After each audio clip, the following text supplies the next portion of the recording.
Hola, buenas tardes, ¿qué tal estáis por ahí?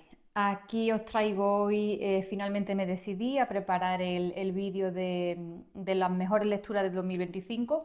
No lo tenía en mente, no era una de las intenciones cuando yo comencé este canal. Yo más bien quería, pues no sé, leerme un libro que me hubiera dejado buen sabor de boca, una buena impresión, sentarme aquí, compartirlo y lanzar ahí la opinión al espacio virtual por si alguien en un momento dado tenía ocasión de cruzarse con el mismo libro.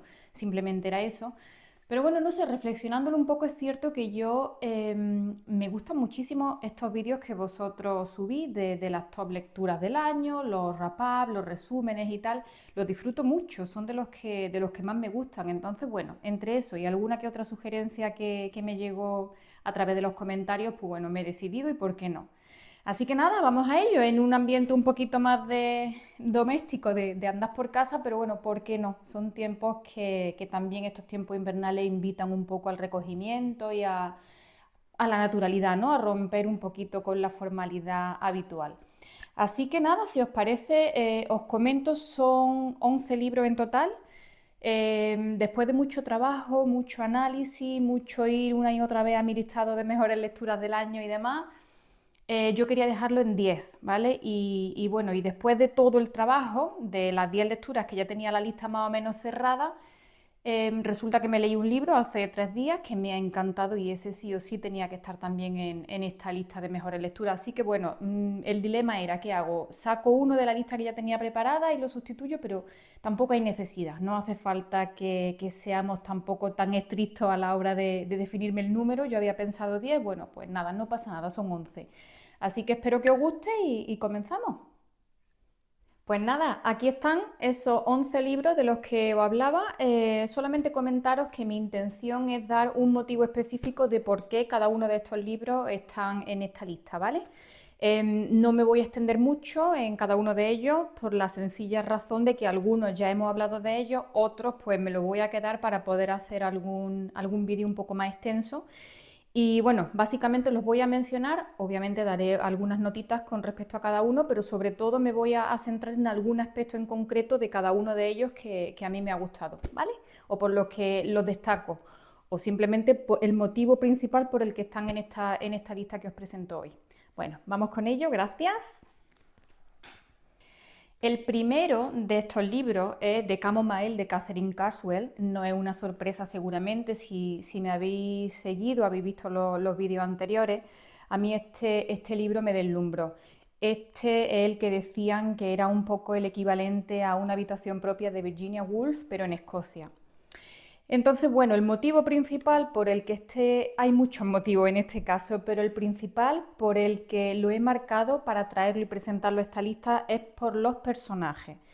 Sobre todo un personaje que se llama Don John, que no es el personaje principal, pero yo tampoco me atrevería a decir que es un secundario, por el sencillo motivo de que el papel que juega en la historia es muy importante hasta el punto de que el título de Chamomile podemos decir que se lo da él. Él es una persona que esta chica protagonista de esta historia, resumiendo un poco, la chica vive en una ciudad escocesa grande, vive con su tía y con su hermano, son huérfanos. La tía es como muy religiosa, la agobia mucho, es muy demandante, ¿no? Entonces ella necesitaba buscar un espacio para ella poder expandirse y dedicarse a su arte, a sus libros, a sus cosas y vivir un poco una vida algo más individual, ¿no? Más acorde con lo que ella necesitaba en el día a día. Expandir su talento, porque le gustaba muchísimo la música y demás. Entonces, bueno, ella conoce a un personaje que es Don John en la biblioteca, no podía conocerlo en otro sitio, y este personaje a mí desde el primer momento me marcó porque de la forma en la que ella lo describe, un amante de los libros, tiene un pasado un poquito ambiguo, el cual ella no, ni ella lo sabe, ni el lector tampoco, hasta un cierto punto durante la lectura no te das cuenta qué es lo que pasa en la vida de ese hombre, pero sí que le coges mucho aprecio. Ella, por ejemplo, aparte de que lo conoce en la biblioteca donde él se iba porque estaba haciendo como trabajos de investigación y le gustaban mucho los libros, ella dice de él que es el primer hombre que ella conoció que realmente tenía un respeto por los libros máximo, ¿no? y que no solamente era una persona erudita, sino que esa erudición también estaba muy enganchada o enlazada a la experiencia cotidiana de ese hombre. Ella no sabía explicar muy bien por qué, pero esto era capaz de detectarlo en él. Y había algo que a ella también le llamaba la atención de él. No sabía ponerle palabras tampoco, ¿no? Pero esa misma curiosidad que este personaje despierta en ella, la nota el lector. En algún momento ella empieza a escribir, le da su escrito a él porque confiaba en él, ¿no? Para que le diera su opinión. Él le dice que no se preocupe de todas las, por ejemplo, ¿cómo lo explicaba? Todas las desavenencias y todos los problemas por los que ella pase en la vida y demás. Era la diferencia de edad, también tengo que decir, entre ellos era considerable. Él era más como un padre, ¿no? Como el padre que ella no tuvo, él lo que encontró en la figura de Don John. Entonces, bueno, él le dice que no se preocupe por nada de eso, que todo eso ella puede sacar luego experiencia y puede sacar provecho para su escritura. Entonces le llega a decir que la de camomile, la manzanilla, es una planta que mientras más la pisotea, más rápido crece, ¿no? Entonces, bueno, por eso yo quiero decir que es tal el peso que tiene Don John en este libro, que incluso da título al libro, que yo no diría que es un personaje secundario, aunque es cierto que desde el comienzo no aparece, no sé si al cuarto más o menos, sí, yo diría al 20-25% de la lectura aparece, pero ya está presente hasta el final. Y de hecho, uno de los pasajes más emotivos que yo he leído en este libro, que yo lloraba a lágrima viva, de verdad no exagero, es muy emotivo, lo protagonizó él. Y es cuando nos enteramos cuál era el pasado de él tan oscuro, qué es lo que no se da todo el detalle, pero se intuye qué es lo que pasaba por la vida de él, ¿no? Obviamente no lo desvelo por si en algún momento alguien tiene ocasión de leer este libro, aunque creo que no está en español, ¿vale? Hay alguno otro de la autora, pero creo que no está. Y si estuvo en algún momento, es muy posible que esté descatalogado, lo cual es una lástima. Pero bueno, así que, como digo, uno de los motivos principales, los personajes y sobre todo Don John.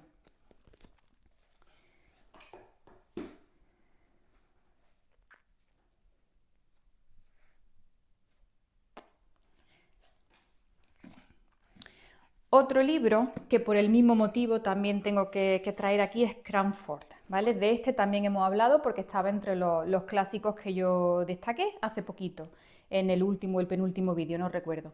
Os enseño esta edición tan maravillosa que ya creo que también la enseñé, que me la ha hecho una amiga, es un libro antiguo de los de segunda mano y ella le ha hecho esta cubierta tan bonita a mano.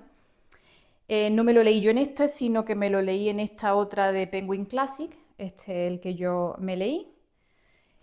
No hace mucho, además, ya digo que entra en la lectura de este año, creo que fue sobre febrero o marzo. Esta otra también me la preparó ella, que creo que también lo enseñé en el otro vídeo, son unas ediciones preciosas. Pero bueno, aquí vienen otras historias, además de Cranford, las cuales tengo todavía pendientes. Alguna he leído ya, pero bueno, ya le dedicaremos algún vídeo en exclusiva a Elizabeth Gaskell. Como digo, está también aquí por sus personajes. En este caso, pues todas las mujeres que forman y que conforman Cranford, ¿vale? Ella, la autora, Elizabeth Gaskell, habla de las mujeres de Cranford como las amazonas. Esto también lo comentamos en el vídeo anterior. Y ya con eso nos da una idea del poder y de la fuerza que tenían todas estas mujeres. Y yo creo que aquí se experimenta, se empieza ya a notar lo que es la sororidad femenina, ¿no? Cómo esas mujeres en un momento de la historia, en el periodo victoriano en el que todo empezaba un poquito a hacer agua, a resquebrajarse y tal, ellas ya se apoyaban unas a otras y, bueno, intentaban hacer frente a todo lo que poco a poco se iba desintegrando en la sociedad y al patriarcado, ¿no? También que ellas tuvieron que sufrir en sus carnes y, bueno, de una forma muy entrañable, como Elizabeth Gaskell nos cuenta esto, y a través de una mujer también que venía de la ciudad, que se integraba en esa comunidad de las Amazonas de Cranford y que era capaz de ver todo lo que ocurría, y es a través de ella que se nos cuentan todas estas historias.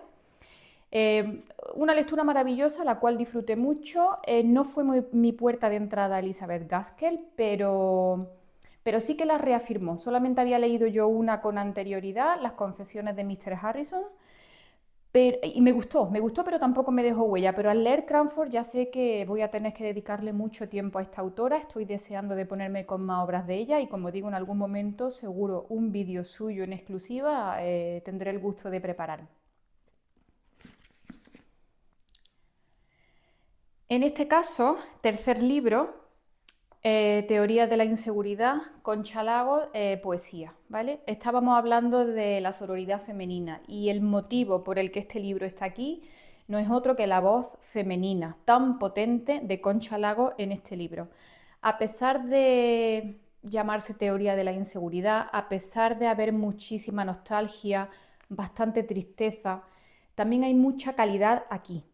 A través de la lectura de estos poemas a mí me transmitió lo que es el cuidado femenino, me transmitió mucho la calidez, como digo, de una voz maternal, una voz de amiga, una voz que es positiva, ¿vale? Entonces os voy a leer ahora un poquito, un fragmento de una poesía para ver si con eso se transmite lo que yo quiero comunicar de forma literal, para que veáis que a pesar de que, bueno, ella denuncia aquí haber renunciado incluso a muchos de sus gustos, de sus pasiones, de sus objetivos en la vida, ¿no? A cambio de otras cosas, por la vida simplemente, por lo que fuera, porque fue madre, porque por muchas cosas tuvo que renunciar y eso está aquí, esa impronta queda, pero no es una visión negativa, al contrario, no hay resentimiento aquí, para nada.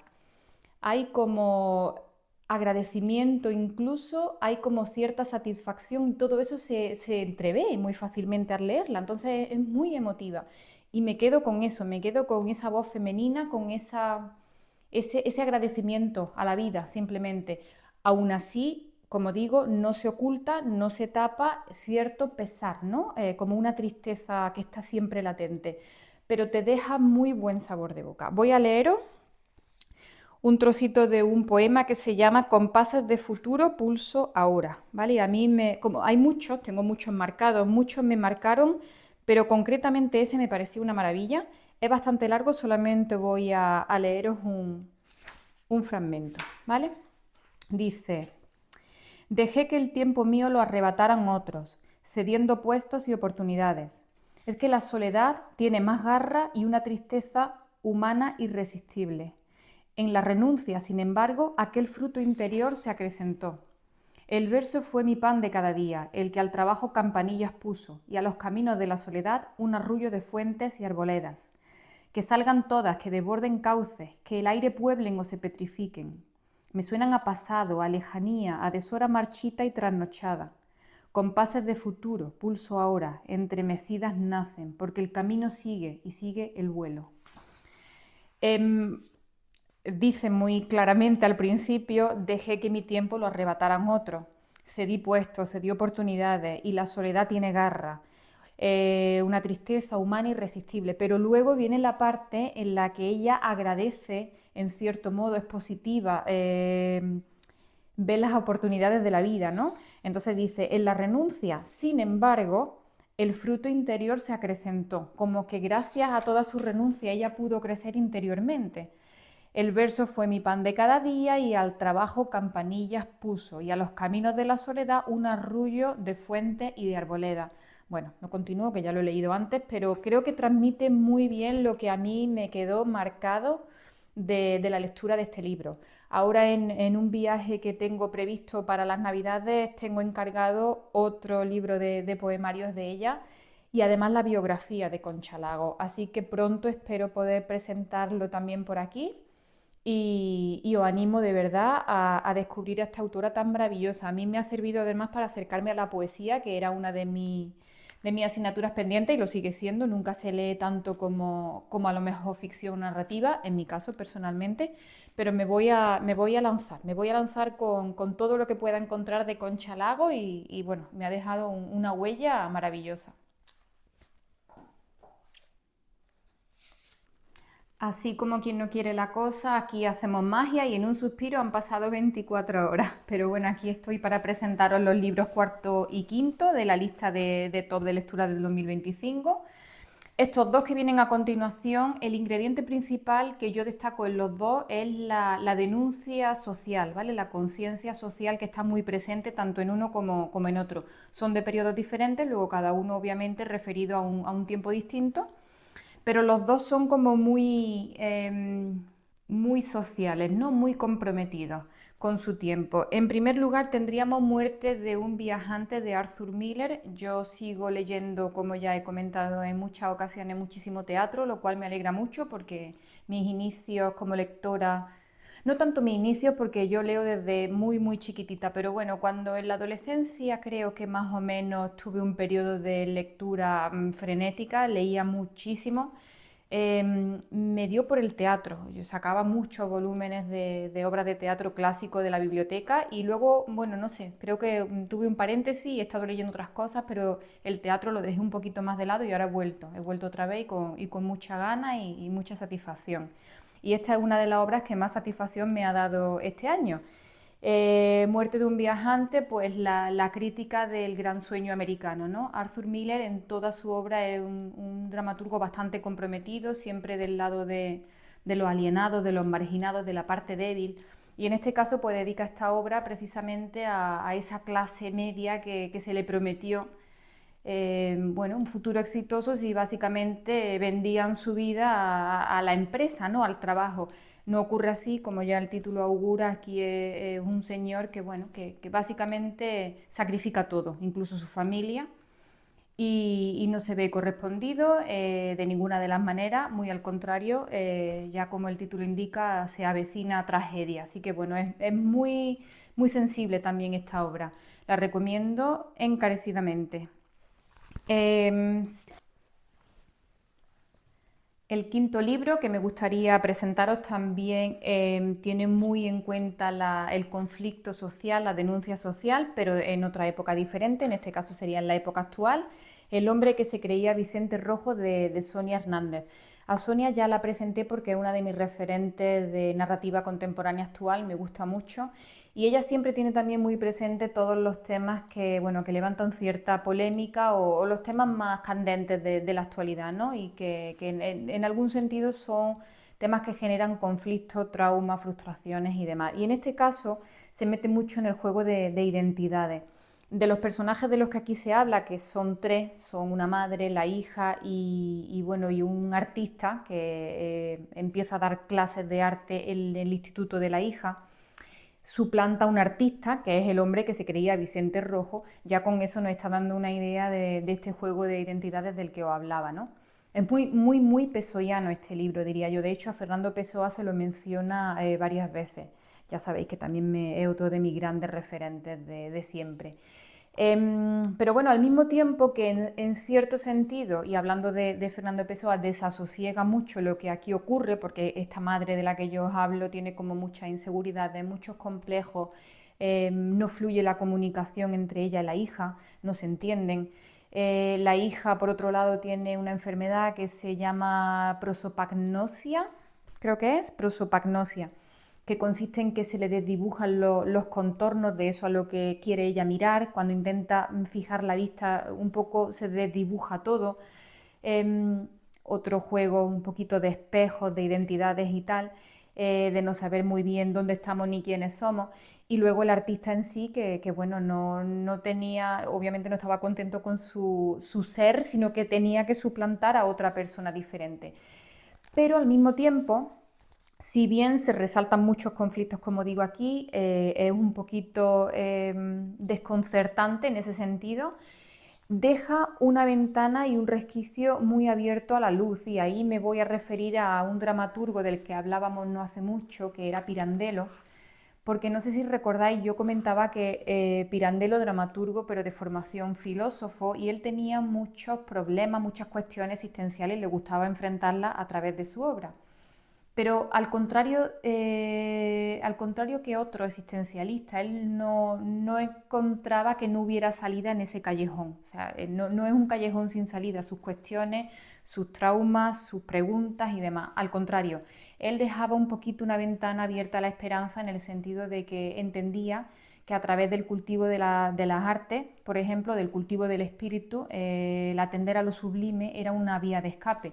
Y en ese sentido, este libro yo diría que también comulga con eso. De hecho, dejadme un segundito que os lea un parrafito que se pone en boca de este artista, del artista que suplantó al otro artista que era Vicente Rojo. Él dice: yo puedo decir que no solo he alcanzado la paz, sino que he hecho una gran labor. He trabajado mucho por la cultura, ha sido lo único que me ha interesado. No conozco sensación más placentera que la de leer un buen poema, escuchar música o mirar una pintura bella. Ese es el único significado de todo, el lugar del que fuimos expulsados y que nos pasamos toda la vida buscando. Un poco esa forma de entender que el arte es la forma de convertir la mentira en verdad, ¿no? Y siempre nos va a quedar esa parte. Si lo real no nos gusta, al menos tenemos esto, ¿no? Yo lo ubico un poco ahí y bueno, como siempre voy a recomendar a Sonia Hernández siempre, pero este libro en particular a mí me parece también muy original y muy interesante.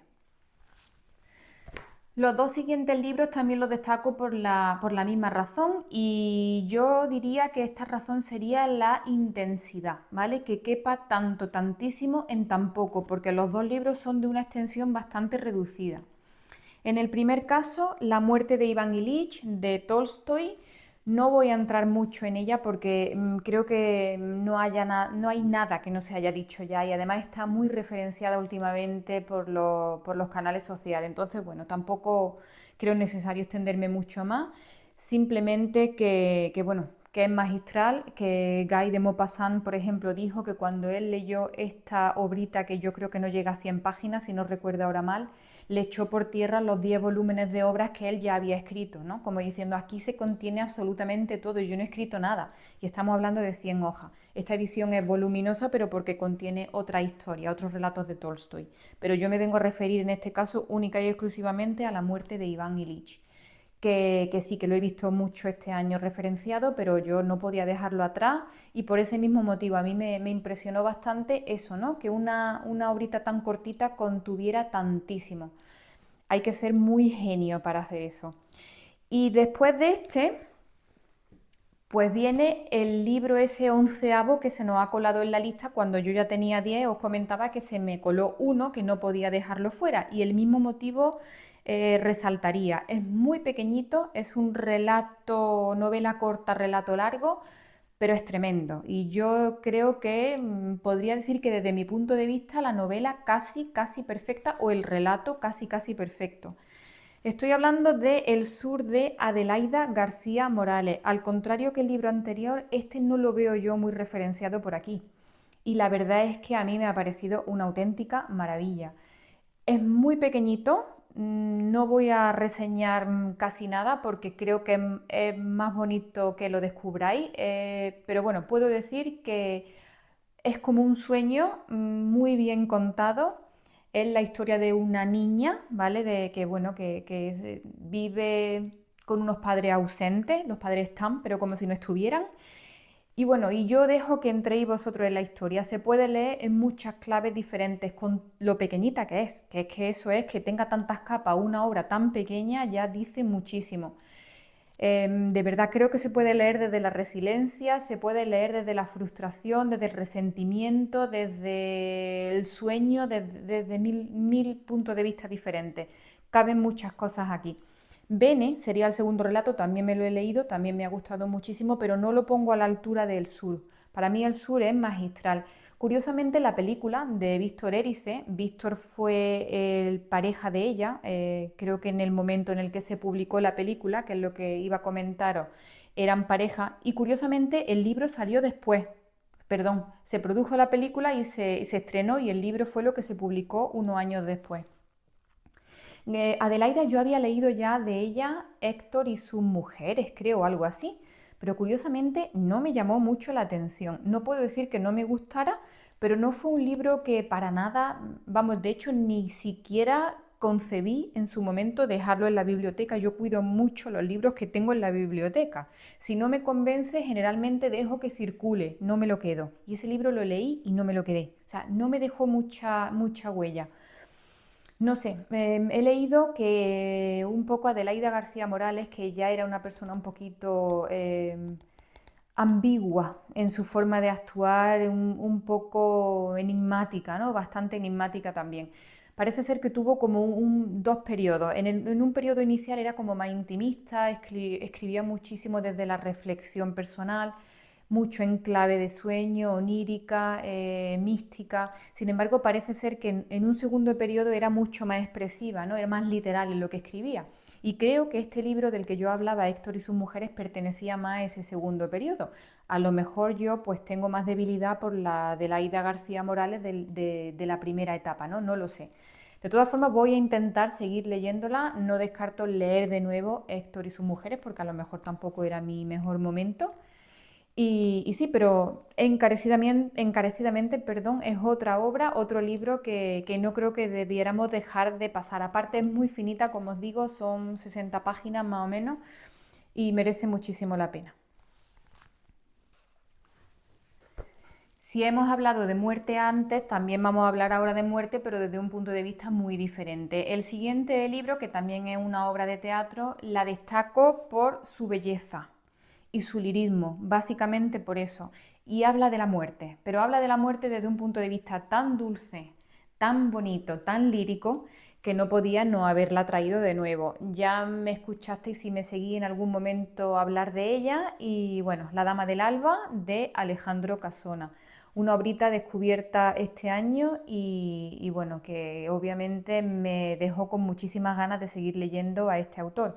Como digo, lo que destaco principalmente es la forma tan bonita de escribir, esas metáforas tan lindas que utiliza, que si me permitís voy a poner un ejemplo. Por ejemplo, del amor, él dice, es el travieso misterio que llena la sangre de alfileres y la garganta de pájaros. Sobre la risa, dice, que retumba cristales en la boca. Ese tipo de metáforas tan bonitas, una detrás de otra, en este libro tan precioso. A mí me pareció una maravilla, no podía no traerlo en el final de año. Así que bueno, como ya lo referencié también en su momento, voy a seguir leyendo a Casona, luego aparecerá también por aquí, en algún momento posterior seguramente vuelve a aparecer. El siguiente libro que vengo a presentaros, el elemento es La gran sorpresa. Estupefacción y creo que me quedo corta, ¿vale? Es lo que a mí me causó este libro y sin embargo está hoy aquí entre las mejores lecturas de 2025. Se trata de La charca, de Manuel Víbar. Un libro que creo que ya comenté en algún momento que yo iba por la página 15 o 20 y yo no sabía lo que hacer, no sabía lo que estaba leyendo, no entendía nada, no sabía si dejar el libro, salir corriendo. Por suerte no lo hice, persistí, continué y qué maravilla de libro he descubierto. Este libro tiene como muchas capas. La primera capa es salvajismo puro.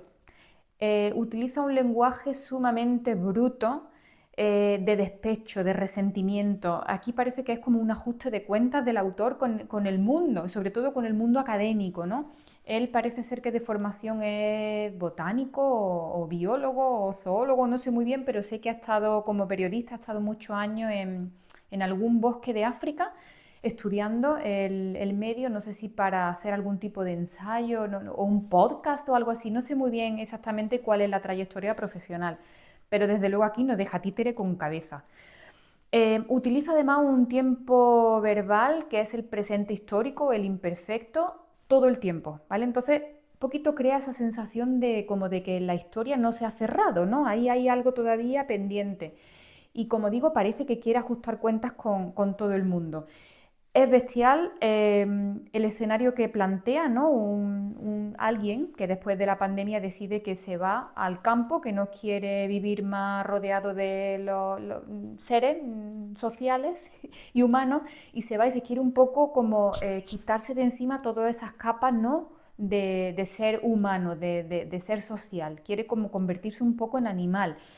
Algo así se sobreentiende, porque tampoco está expresamente escrito así, ¿vale? Pero bueno, como digo, es que no se sabe muy bien lo que uno está leyendo, pero es cierto que debajo de esas capitas, si eres capaz de ahondar un poco más hondo, hay unos párrafos y hay unas verdades como puños. O sea, a mí me ha sorprendido este libro una barbaridad.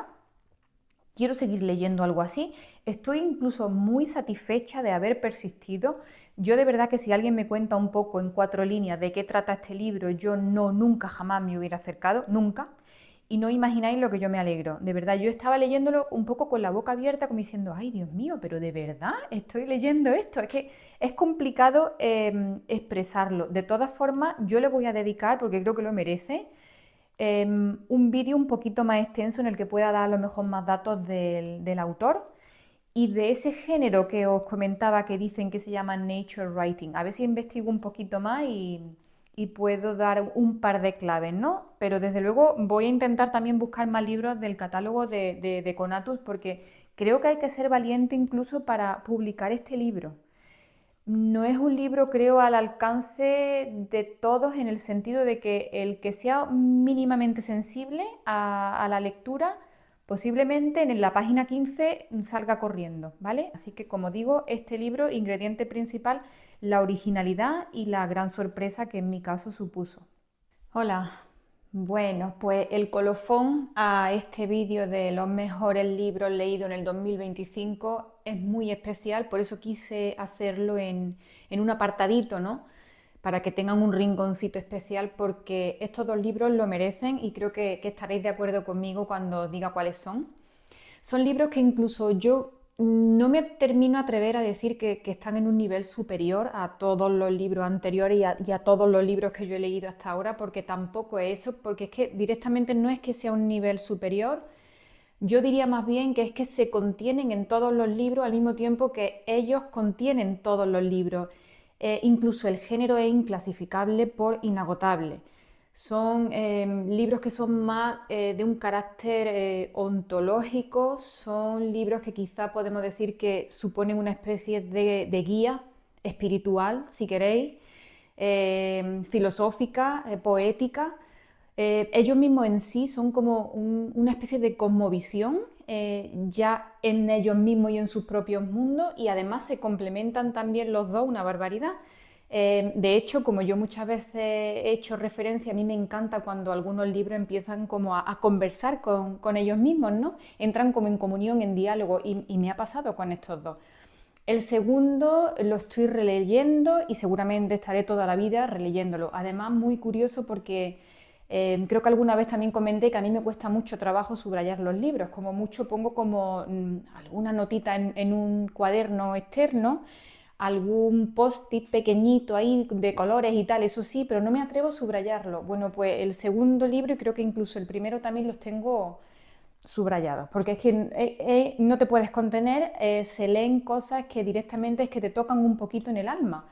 Y sobre todo a los que nos gusta mucho el mundo del arte y el mundo de la literatura y el mundo de el cultivo del espíritu, ¿no? Que justo estábamos hablando en el último apartado de este vídeo de ese tema. En fin, bueno, yo si os parece damos ya entrada a estos dos títulos y como digo, están aparte, pero no porque no porque sean superiores a los otros, es que complementan todo lo demás, ¿vale? Entonces por eso me gustaba haberlos comentado por separado, en un vídeo o en un fragmento de este vídeo aparte. Bueno, espero que os gusten mucho. El primer libro de estos dos que suponen el colofón o el culme o la guinda del pastel de este vídeo sería Claros del Bosque de María Zambrano. María Zambrano, mi gran asignatura pendiente, me da mucha vergüenza reconocer que soy malagueña como ella y que he llegado tan tardísimo. Tanto que no soy yo de ponerme muchos propósitos lectores. Mis propósitos, de hecho, son como muy amplios, muy abiertos, muy flexibles, siempre están sujetos a cambio. Y de hecho, aunque cambie en el transcurso del año, intento leer siempre un Dickens y un Proust. Estos son generalmente mis propósitos desde hace 3 4 años. Voy a incluir ahora a María Zambrano, porque es que no es de recibo, de verdad, que yo siendo de tan cerquita la conozca tan poco y que este libro me haya causado la impresión que me ha causado. Entonces, bueno, creo que lo merece. Posiblemente si todo está sujeto a cambio, María Zambrano no, porque además son libros de una extensión, son libros que demandan, pero de una extensión muy pequeñita, casi todos estos de la colección de Alianza, que son los que poco a poco quiero ir incorporando a mi biblioteca. Así que bueno, como un propósito lector que tengo intención de cumplir, va a estar al menos un libro al año y si puedo más, más, porque bueno, creo que lo merece. ¿Y qué contaros de este libro? Tanto este como el otro son libros que de verdad son muy, muy complicados de explicar porque es que contienen tantísimo, hablan de tantas cosas, se pueden sacar tantos temas, tocan filosofía, poesía, ensayo, es que contienen mucho. Entonces yo creo que lo mejor directamente es invitaros a que os acerquéis sin miedo ninguno a estas lecturas, porque de verdad que para mí son de las más satisfactorias siempre. Y además que lo que comentaba antes, complementan mucho otro tipo de lectura, te hacen acercarte a otros libros de otra forma, con otra mirada. Pero bueno, se trata de dar un par de indicaciones, de notas de este libro. Quizá yo diría que Claros del Bosque, lo que María Zambrano pretende con esto es explicarnos que esos claros del bosque, que pueden ser entendidos como claro en la conciencia, hay que tratar de buscarlos. Pero lo curioso es que ella no invita a hacerlo a través de la intención, del propósito. Ella piensa que hay que ir poco a poco dando ciertos pasitos y abandonarse a algo al ser, o sea, que no nos baste con existir, sino que procuremos buscar cada uno de nosotros nuestro ser. Pero me refiero a lo de la intención porque ella dice que esto debe ser algo que un poco ya estemos tan acostumbrados a esa forma de ser mientras vivimos que no nos suponga un esfuerzo exagerado, ¿no? Entonces, quizá ella viene a referirse, esta es la razón poética en plena marcha, a esta actitud como la razón poética, que seamos capaces de aunar al mismo tiempo razón y espíritu, y apenas sin esfuerzo. ¿Cómo se consigue esto? Abriéndonos al misticismo, al mundo mágico que aquí nos despliega ella en toda su extensión, siendo capaces de tener como un sentido abierto a otras experiencias diferentes que no sean las meras experiencias superficiales que la vida nos ofrece, ¿no? Que sepamos ir un poquito más allá. Obviamente esto lo explica de una forma que ahora después al final de este vídeo voy a intentar compartir con vosotros un pequeño fragmento, pero lo voy a dejar para el final porque este pequeño fragmento está bastante relacionado con el siguiente libro que yo os traigo, que ya sí es el último.